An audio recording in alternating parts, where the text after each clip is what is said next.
Facts Only Test Prep.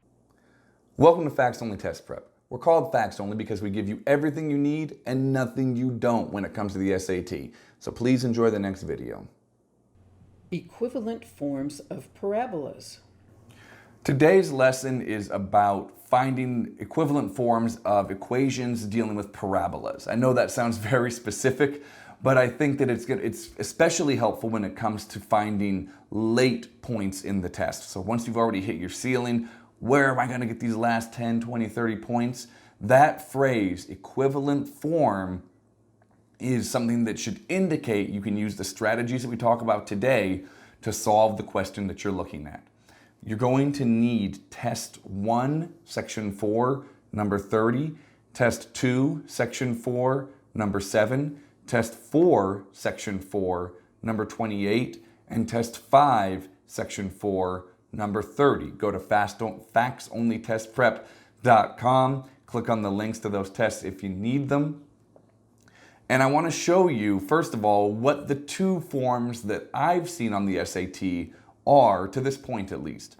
There is the root form of a parabola, and that is where the x-intercepts are shown as part of an equation. So in this case, P and Q are the x-intercepts because those are the x values at which a parabola crosses the x-intercept. So if you're asked to find an equivalent form of a parabola in which the x-intercepts or the roots are visible as constants, you would want your equation to look like this.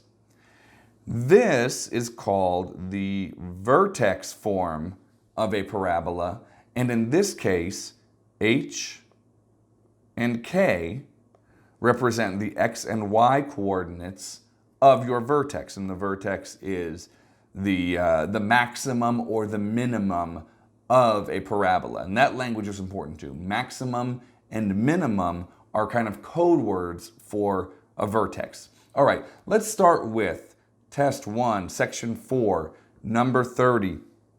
And you've got a parabola, and you've got an equation, and you've got 4 answer choices. Watch how easy this becomes. Statistically, this was supposed to be the hardest question on this particular test. Blah, blah, blah. Which of the following is an equivalent form, so there's the language that we need, of the equation from which the coordinates of vertex A can be identified as constants in the equation. So vertex A is right there. It's the minimum of the vertex. Only one of these answer choices is actually in vertex form, and that's answer choice D. So D is the answer. Now there's another way to do this question that involves rearranging the equation, completing the square. You don't need to do any of that because there's only one question that's even in vertex form. So when you see the phrase equivalent form and vertex, look for something that looks like D looks like. Real quickly, let's go back to that first page. You see how I have an A right here? A lot of the time that A will be the number 1 and it will be invisible, right? 1 times 5 is just 5. Jumping back to the question, we could put a little imaginary 1, let me do that again, a little imaginary 1 right out in front of that term in parentheses. It wouldn't change the value. So if you don't see an A term, that's not a big deal. This is Test 2, Section 4, number 7. In this case, we're looking for an equivalent form which displays the x-intercepts. Again, only one of these gives us an x minus p and x minus q format, and that again is answer choice D. Notice that I didn't do any calculating there. Let's do one more of these. This is Test 4, Section 4, number 28. Again, we really want to focus on keeping everything in vertex form. That's the skill. Which of the following is an equivalent form of the function f above in which the minimum value, whoops, that's too thick. Minimum value means vertex. That means it's the lowest point of a vertex that's opening upward. Maximum value is the highest point of a vertex that's opening downward. The minimum value appears as a constant or coefficient. That means that it needs to be in vertex form. Only two of these, A, B, C, and D, only C and D are in vertex form. So A and B are out right away. That's going to be important because when we get into this, one of these is actually going to look like it could be the right answer. Remember, it's not in form. That's why we can eliminate it. So what I'm going to do is I'm just going to find out, because both C and D are in vertex form, I'm going to find out which is equal to the original function by expanding each of them. Now that I know that the correct answer will be in form, I just need to find one that's actually equal to the function that we're given. So I'm going to start by foiling f of x equals x plus 6 times x minus 4. That is x squared plus 6x minus 4x minus 24. That works out to x squared plus 2x minus 24, which again, if you're not being careful, looks exactly like B. B does not show us the vertex as a constant or coefficient. So this is my target. If I'm looking to choose between C and D, I want the one that's going to be equivalent to the expanded form of the function I just gave you. I'm going to move quickly and I'm going to skip some steps in the foiling. This is a question 28, so I'm assuming that you know how to foil.